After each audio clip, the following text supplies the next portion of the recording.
جب لوگ پلٹ کے آ جاتے ہیں تو دو فرشتے آتے ہیں، منکر نکیر ان کے نام ہیں، اور وہ اس کو بٹھا دیتے ہیں اور بٹھا کر کے اس سے 3 سوال پوچھتے ہیں۔ پہلا سوال یہ ہوتا ہے من ربک، تیرا رب کون ہے؟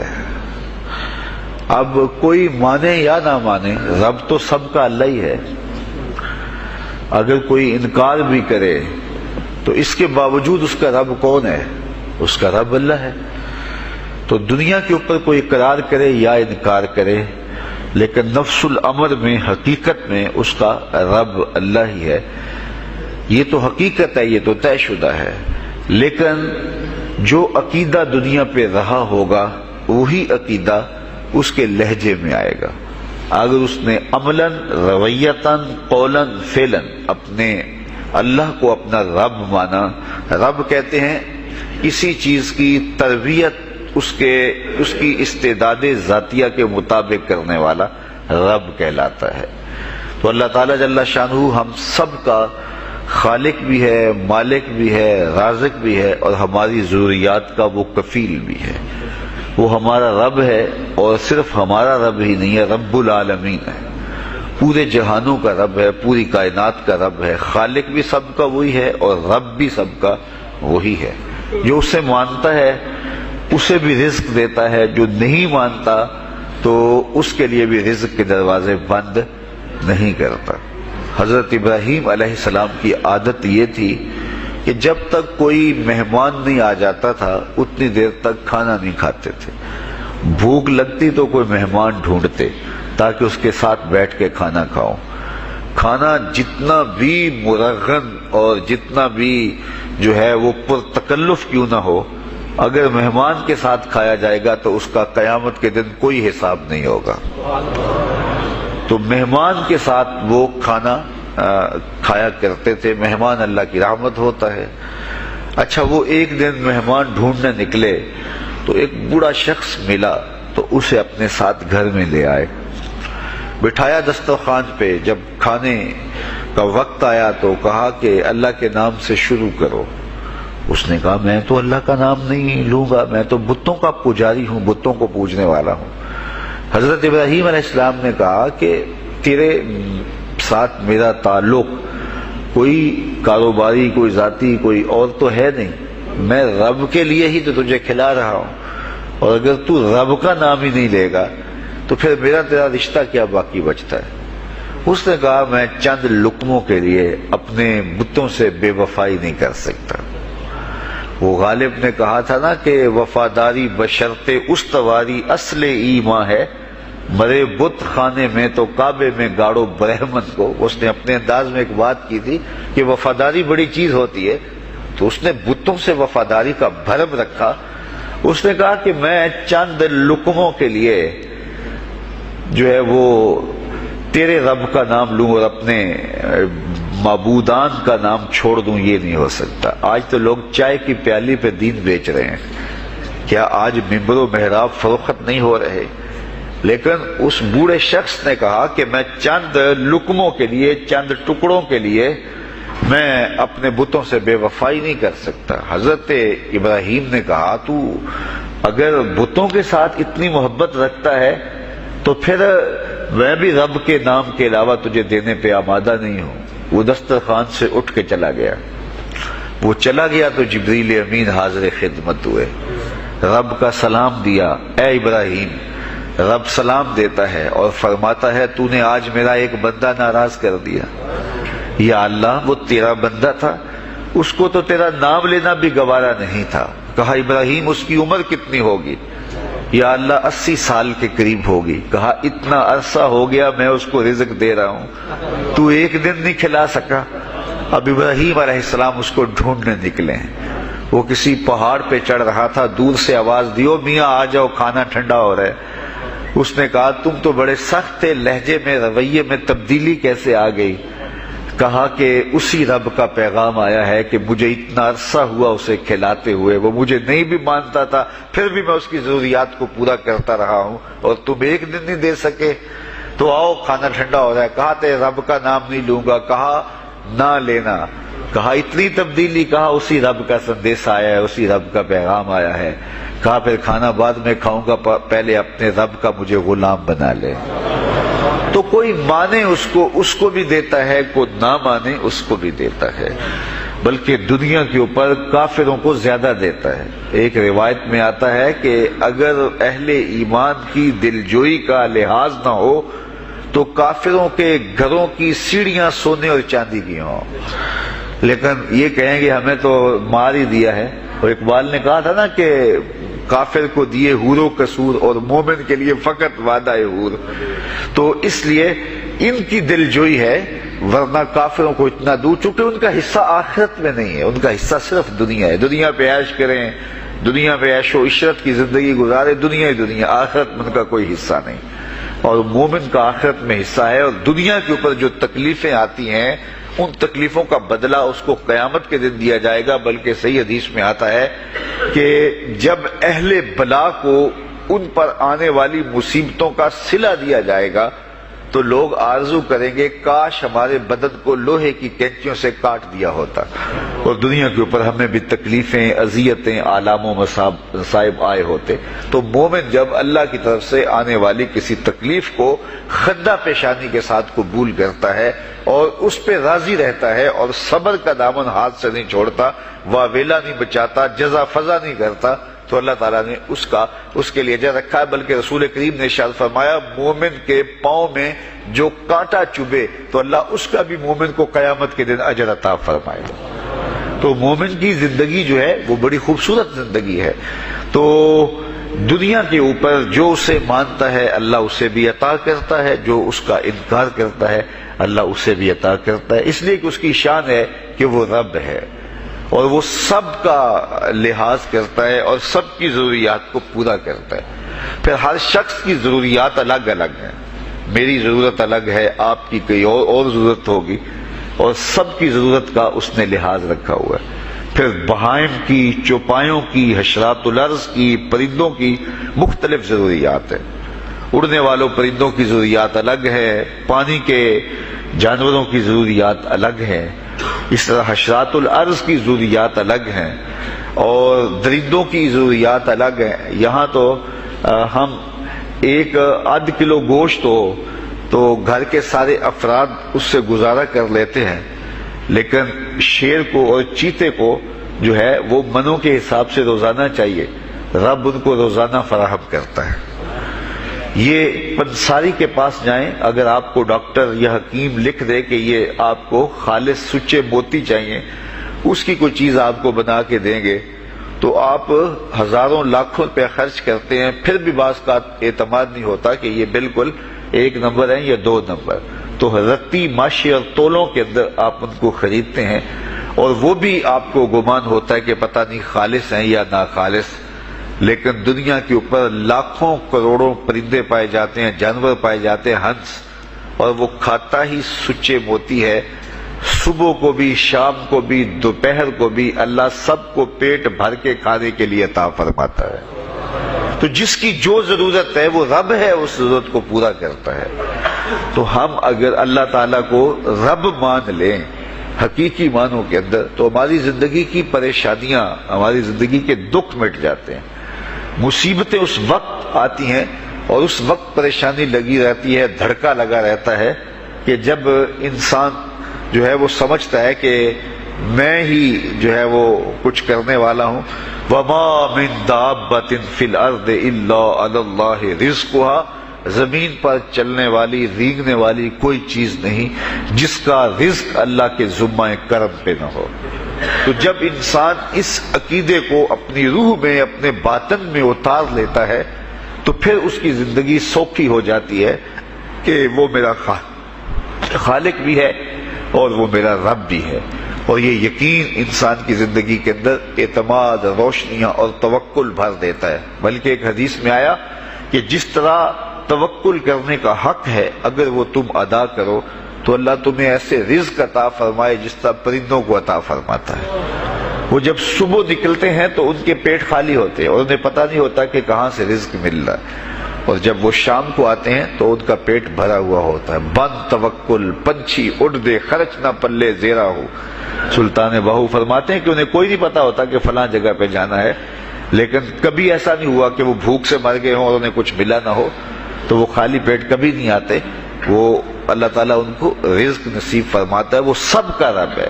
تو اگر ہم اپنے رویے سے، اپنے عمل سے، اپنے عقیدے سے واقعی اللہ کو رب مانتے ہیں، تو پھر قبر میں جب سوال ہوگا من ربوں کا، تیرا رب کون ہے، تو پھر کبھی بھی جواب دیتے جھجک محسوس نہیں ہوگی. بندہ عرض کرے گا رب اللہ، میرا رب اللہ ہے اور میں اسی کو اپنا رب مانتا ہوں. میری ضروریات کی کفالت بھی اسی کے ذمہ کرم پہ، اور میرا تیقن، میرا یقین کہ وہ میرا رب ہے. یہ پہلا سوال ہوگا. دوسرا سوال قبر میں ہوگا، اور وہ یہ ہوگا کہ ما دینوں کا، تیرا دین کون سا ہے. مختلف ادیان دنیا کے اوپر موجود ہیں، لیکن اسلام کے بعد اب کسی اور دین کو قبول نہیں کیا جائے گا. ارشاد فرمایا کہ اللہ تعالیٰ اسلام کے علاوہ کسی اور دین کو قبول نہیں کرے گا. تو یہ اگر میں اپنے عمل سے، اپنے رویے سے، اپنے طرز زندگی سے، اپنے انداز معاشرت سے اسلام کو اپنے اوپر غالب کر لیا، تو پھر قبر میں جواب دیتے ہوئے کوئی جھجک محسوس نہیں ہوگی. بندہ عرض کرے گا کہ دینی الاسلام، میرا دین اسلام ہے، میرا طرز زندگی، میرا انداز معاشرت، میرا سبھی کچھ اسلام کی مطابقت میں تھا، اور میں اسی کو اپنا دین مانتا ہوں. صرف زبان سے نہیں، اپنے رویے سے بھی، اپنے طرز زندگی سے بھی، اپنے انداز معاشرت سے بھی. تو یہ جو ہم اسلام کے دائرے میں داخل ہوتے ہیں اور ہم اپنے دین کو اسلام قرار دیتے ہیں، تو دین انسان کی زندگی کے تمام شعبوں پر حاوی ہوتا ہے، اور اس کا طرز زندگی، اس کا انداز معاشرت اس کی مطابقت میں ہونا چاہیے. تو قبر میں یہ سوال پوچھا جائے گا کہ تیرا دین کیا ہے. باوجود کہ اللہ تعالیٰ جل شانہ کو پتہ ہے کہ اس کا دین کیا تھا، اللہ کو پتہ ہے کہ یہ کس کو رب مانتا تھا، لیکن قبر میں یہ سارا سلسلہ ہوگا. اور صحیح احادیث کے اندر ان سوالوں کا تذکر آیا ہے کہ یہ سوال پوچھے جائیں گے کہ تیرا دین کیا ہے. اب اس نے اگر اپنا طرز زندگی، اپنا انداز معاشرت اسلام کی مطابقت میں رکھا ہوگا، اور دین کو اس نے دین سمجھا ہوگا، اسلام کو ہی اپنا دین عملاً، رویتاً، ہر خوشی غمی کے موقع پہ اس نے اسلام کو ہی ترجیح دی ہوگی، تو پھر اس کو کوئی جھجک نہیں ہوگی جواب دیتے ہوئے کہ میرا دین اسلام ہے. میرے شب و روز، میری زندگی کے نشیب و فراز، میری زندگی کی کا گوشہ جو ہے وہ اسلام کی مطابقت میں گزرتا تھا. تو پھر وہ سیدھا سیدھا جواب دے گا دینی الاسلام. اس لیے ہمیں اس سوال کی تیاری بھی کرنی چاہیے کہ ہماری نجی زندگی ہو یا ہماری اجتماعی زندگی ہو، ہماری گھریلو زندگی ہو یا ہماری معاشرتی زندگی ہو، ہماری ذاتی زندگی ہو یا ہماری سیاسی زندگی ہو، ہماری جس طرح کی بھی زندگی کے جو بھی شعبہ جات ہیں، سب میں ہم دین کو غالب کریں. ہم صرف مسلح کے مسلمان نہ بنیں کہ 5 نمازیں پڑھ لیں اور ہم کہتے ہیں مسلمان ہیں، روزے رکھ لیے، تراویح پڑھ لی، اور ہم نے جو ہے وہ زکوٰۃ دے دی اور حج کر لیا، تو اس سے ہم مطمئن ہو گئے کہ ہم مسلمان ہیں. اسلام ایک مکمل اور اکمل اور کامل ضابطہ حیات ہے. اپنے ماننے والوں کو زندگی گزارنے کا پورا اسلوب اور مکمل کامل رہنمائی دیتا ہے. ہم نے ہمسایوں کے ساتھ سلوک کیسے کرنا ہے، یہ ہمیں اسلام بتاتا ہے. ہم نے بیوی کے ساتھ سلوک کیا کرنا ہے، یہ ہمیں اسلام بتاتا ہے. اولاد کی تربیت کیسے کرنی ہے، اسلام کی واضح تعلیمات ہے. ہم نے سفر کرنا ہے تو انداز سفر کیا ہونا چاہیے، اسلام نے ہمیں بتایا. کاروبار کرنا ہے تو ہم جو ہے وہ کیا کاروبار کو مارکیٹ سے سیکھیں گے یا اللہ اس کے رسول سے سیکھیں گے، تو ہمیں اللہ اس کے رسول نے واضح 2 ٹوک اور سیدھے سیدھے احکام دیے ہیں کہ تم جب کاروبار کرو تو تم جو ہے وہ اس انداز کے ساتھ کاروبار کرو، کم نہیں تولنا، کم نہیں ناپنا، جھوٹی قسم نہیں کھانی، سود نہیں لینا. تو یہ ساری چیزیں، ملاوٹ نہیں کرنا، ایک ایک چیز جو ہے وہ اسلام نے ہمیں فراہم کی ہوئی ہے. تو پورا دین جو ہے جب ہم اختیار کریں گے، ہمارے رویے، ہمارا طرز زندگی، ہمارا انداز معاشرت جب دین اسلام کے مطابق ہوگا تو قبر میں اس سوال کا جواب دینا ہمارے لیے کوئی مشکل نہیں ہوگا۔ اور اگر ہمارا طرز زندگی کچھ اور طرح کا ہوگا تو کیا صرف یہ کہہ دے کہ ہم مسلمان ہیں؟ یہ تو پھر ایک کافر بھی کہہ سکتا ہے کہ میرا دین اسلام ہے، ایک منافق بھی کہہ سکتا ہے کہ میرا دین اسلام ہے، لیکن ایسا نہیں ہوگا۔ جو ہماری کیفیت قلب ہوگی قبر میں اس کا جواب اس کی مطابقت میں آئے گا۔ وہاں یہ دنیا کے معاملے یا دنیا کی یادداشتیں نہیں ہوگی، وہاں کیفیت قلب کے مطابق جواب دیا جائے گا۔ یہ کافر جواب نہیں دے سکے گا کہ میرا رب اللہ ہے، کیونکہ وہ عمل سے، رویے سے اس کو اپنا رب نہیں مانتا ہے، تو حقیقتاً تو اس کا رب اللہ ہے، لیکن وہ یہ جواب نہیں دے پائے گا۔ اسی طرح جو شخص اپنے طرز زندگی کے اندر اسلام کو داخل نہیں کر چکا ہے اور اسلام کو اس نے اپنا ہادی رہنما نہیں بنایا ہے، تو وہ قبر میں اس سوال کا جواب کیسے دے سکے گا کہ میرا دین اسلام ہے، چونکہ اس کا رویہ، اس کا طرز زندگی اور اس کا انداز معاشرت ایسا نہیں رہا ہوگا۔ اس لیے ہمیں اپنی زندگی کے شب و روز کو اسلامی تعلیمات کے سانچے میں مکمل اور کامل طور پہ ڈھالنا ہوگا، تاکہ جب قبر میں سوال ہو تو ہم جواب دے سکیں کہ ہمارا دین اسلام ہے۔ تیسرا سوال جس پہ فیصلہ ہو جائے گا، اور اس کے بعد قبر میں یا جنت کا دروازہ کھول دیا جائے گا یا جہنم کی کھڑکی کھول دی جائے گی، وہ سوال تیسرا کیا ہوگا؟ اور وہ سوال بھی عقیدے کا ہے، بلکہ بخاری شریف کی ایک روایت کے مطابق 3 سوال نہیں ہوں گے، ایک ہی سوال ہوگا، اور وہ یہ تیسرا سوال ہوگا۔ فرشتے پھر پوچھیں گے، حضور علیہ الصلوۃ والسلام کے روضہ دور سے اور قبر کے درمیان سے پردے ہٹا دیے جائیں گے، اور رسول کریم صلی اللہ علیہ وسلم سامنے ہوں گے، اور فرشتہ حضور کی طرف اشارہ کر کے کہے گا، ما کنت تقول فی ھذا الرجل، ان کے بارے میں زندگی میں کیا کہا کرتا تھا۔ یہاں یہ نہیں ہے کہ تو نے کیا کہا تھا یا اب کیا کہتا ہے۔ جب مضارع کے اوپر کانا یا جو ہے وہ کانا کے مشتقات داخل ہوں تو پھر وہ ماضی استمراری کا جو ہے وہ معنی دیتا ہے۔ تو ما کنت تقول کا معنی یہ ہے کہ تو کیا کہا کرتا تھا، تیرا لہجہ کیا تھا، تیری زبان کیا تھی، ان کے بارے میں تیری رائے کیا تھی، تو کیا بولا کرتا تھا، کیا کہا کرتا تھا۔ تو یہ حضور علیہ الصلوۃ والسلام سامنے ہوں گے اور یہ سوال پوچھا جائے گا۔ اب ابو جہل سے پوچھا جائے گا، ما کنت تقول فی ھذا الرجل، تو وہ کہے گا، ہے ہاتھ لا ادری، ہائے افسوس میں نہیں جانتا یہ ہیں کون۔ ابو لہب سے پوچھا جائے گا، وہ کہے گا، ہے ہاتھ لا ادری، ہائے افسوس میں نہیں جانتا یہ کون ہے۔ اچھا، جانتا نہیں تو پتھر کس کو مارتا تھا، جانتا نہیں تو گڑے کس کی راہوں میں کھدواتا تھا، جانتا نہیں تو اوجریاں کس کے اوپر ڈلوایا کرتا تھا۔ آنکھیں پھاڑ پھاڑ کے تو ساری زندگی دیکھتا رہا، لیکن آج ابو جہل قبر میں اترا، حضور کی صورت نورانی سامنے ہے، اور پوچھا گیا کہ یہ کون ہے، یہ نورانی چہرے والے کون ہیں؟ تو ابو جہل کہتا ہے، ہائے افسوس میں نہیں جانتا یہ کون ہے۔ اچھا، جانتا نہیں تو پھر پتھر کس کو مارتا تھا؟ اللہ اکبر۔ اور 14 صدیاں گزرنے کے بعد ایک مومن لحد میں اترتا ہے اور پردے ہٹا دیے جاتے ہیں، اور منکر نکیر سوال کرتے ہیں، عامر چیمہ بتا یہ کون ہے؟ وہ کہتا ہے، پیچھے ہٹو، پہلے پائے ناز کو بوسہ تو کر لینے دو، میں تو مر کے پہنچا ہوں یہاں اس دل ربا کے واسطے، یہ تو میرے بخت جاگے کہ وہ میری قبر میں آئے۔ وہ کسی شاعر نے کہا نا کہ آئے وہ میرے مزار پہ گھونگھٹ اتار کے، آئے وہ میرے مزار پہ گھونگھٹ اتار کے، مجھ سے تو نصیب بچے ہوئے میرے مزار کے، یہ تو بخت سنور گئے کہ وہ میری قبر میں آئے۔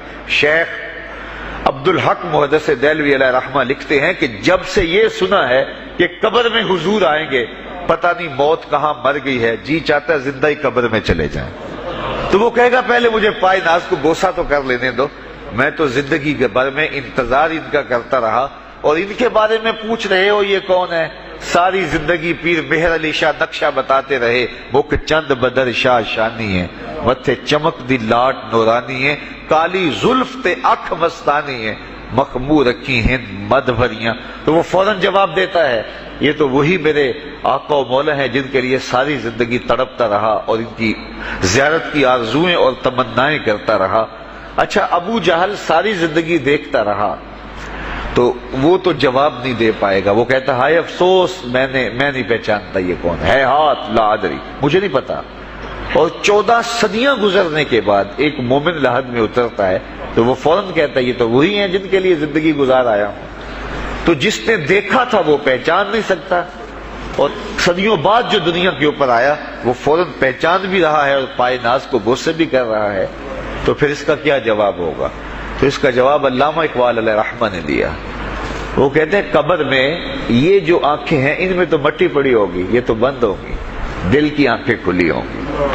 ابو جہل نے ان آنکھوں سے دیکھا تھا، یہ آنکھیں تو اب کھلی نہیں ہیں، تو ان سے وہ کیسے پہچانے گا؟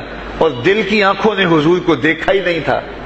اور یہ صدیوں گزرنے کے بعد جو مومن لحد میں اترتا ہے اس کی گو ان آنکھوں نے نہیں دیکھا تھا، لیکن در دل مسلم مقام مصطفیٰ است، مومن کے دل کے ڈیرے کے اندر مومن کے دل میں حضور ہی بستے ہیں، اس لیے اس کی آنکھوں نے، دل کی آنکھوں نے حضور کو دیکھا اور پہچان لیا، اس لیے کہ دل کی آنکھوں نے حضور پہلے بھی دیکھے ہوئے تھے اور دل آرزو میں مچلتا رہا، اس لیے دل کو پہچاننے میں دیر نہیں لگی۔ تو وہاں یہ آنکھ نہیں پہچانے گی، یہ آنکھ پہچانے گی، اس لیے اقبال نے دوسرے مقام پہ کہا دل بینا بھی کر طلب خدا سے کہ آنکھ کا نور دل کا نور نہیں۔ آنکھ کا نور اور ہے، دل کا نور اور ہے۔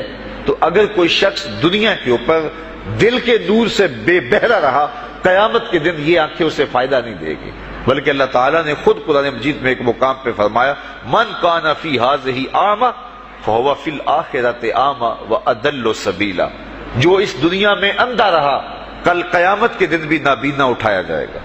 اس سے ان آنکھوں کی بے نوری قطعاً مراد نہیں، کسی مفسر نے نہیں لکھا، بلکہ وہ تو واضح حدیث میں آتا ہے جو دنیا میں ان دو محبوب چیزوں سے آزمایا گیا، اللہ تعالیٰ قیامت کے دن اسے صلہ عطا فرمائے گا۔ یہ جو دنیا کے اوپر نابینا ہوتے ہیں، نابینا ہو جاتے ہیں یا پیدائشی نابینا ہوتے ہیں، تو یہ دنیا کی لذتوں سے اور دنیا کے نفعوں سے لطف اندوز نہیں ہو پاتے۔ یہ بہت بڑی آزمائش ہے، جہان اندھیر ہوتا ہے ان کے لیے، لیکن قیامت کے دن اللہ تعالیٰ اس کا بہتر صلہ ان کو عطا فرمائے گا جو دو ان محبوب چیزوں سے آزمایا گیا۔ تو اگر وہ دنیا پہ اندھا تھا اور حقیقی طور پہ، اور قیامت کے دن بھی اندھا اٹھایا جائے گا، یہ تو پھر مناسب نہیں ہوگا۔ تو یہ جو قرآن نے کہا جو دنیا میں اندھا رہا وہ قیامت میں بھی اندھا اٹھایا جائے گا، تو اس سے ان آنکھوں کی بے نوری قطعاً مراد نہیں ہے، اس سے دل کی بے نوری مراد ہے۔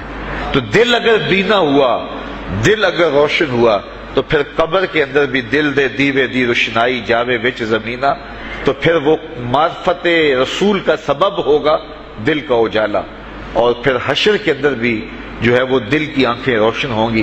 تو جس نے اپنے قلب کو نور معرفت سے، نور ایمان سے اور نور محبت سے منور نہیں کیا ہے، تو وہ قبر کے اندر، حشر کے اندر نابینا ہی اٹھایا جائے گا، اور یہ قرآن کی صریح نص ہے۔ تو اب ابو جہل نے ان آنکھوں سے دیکھا ہے، لیکن جب سوال ہوتا ہے بتاؤ یہ کون ہے، تو وہ کہتے ہیں ہے ہاتھ لا ادری، افسوس میں نہیں جانتا۔ اور صدیاں گزرنے کے بعد ایک مومن لحد میں اترتا ہے، ظاہری ملاقات بھی نہیں ہے، جب اس سے پوچھا جاتا ہے یہ کون ہے، تو وہ کہتا ہوا محمد صلی اللہ علیہ وسلم، یہ تو وہی آقا ہے جن کے لیے ساری زندگی، جن کے تذکروں کی خوشبو سونگھتا رہا ہوں، تو مجھے تو جو ہے وہ ان کے پائے ناز کو بوسہ کر لینے دو۔ تو بتاؤ اس کے دل کی آنکھوں نے حضور کی معرفت حاصل کی اور حضور کو پہچان لیا، تو دل بینا بھی کر طلب خدا سے کہ آنکھ کا نور دل کا نور نہیں۔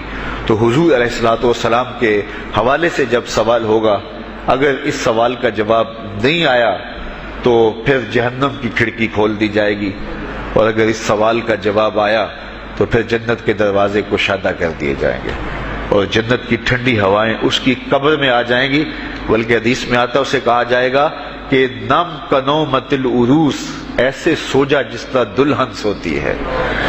اور وہاں سے لے کر کے حشر تک کا سفر جو ہے اس کے لیے بہت لمبا سفر نہیں ہوگا، وہ ایسے ہوگا کہ جو ہے وہ ایک خوبرو کے گلے سے ہار گرے گا اور وہ موتی ٹوٹ کے گر جائیں گے، اور وہ اس کو چننے میں مصروف ہو جائے گا، ابھی سارے موتی چن نہیں پائے گا کہ قیامت آ جائے گی۔ یہ مومن کے لیے اللہ نے آسانی رکھی، 50,000 سال کا دن ہوگا یوم محشر، لیکن جو مومن ہوگا اس کے لیے حشر کا اتنا بڑا دن ایسے ہوگا جتنا عصر کا وقت ہوتا ہے، تو اتنے تھوڑے وقت میں اس کے لیے گزر جائے گا۔ تو یہ 3 سوال قبر میں پوچھے جانے ہیں، ہر شخص سے پوچھے جانے ہیں، مومن سے بھی پوچھے جانے ہیں اور کافر سے بھی اور منافق سے بھی۔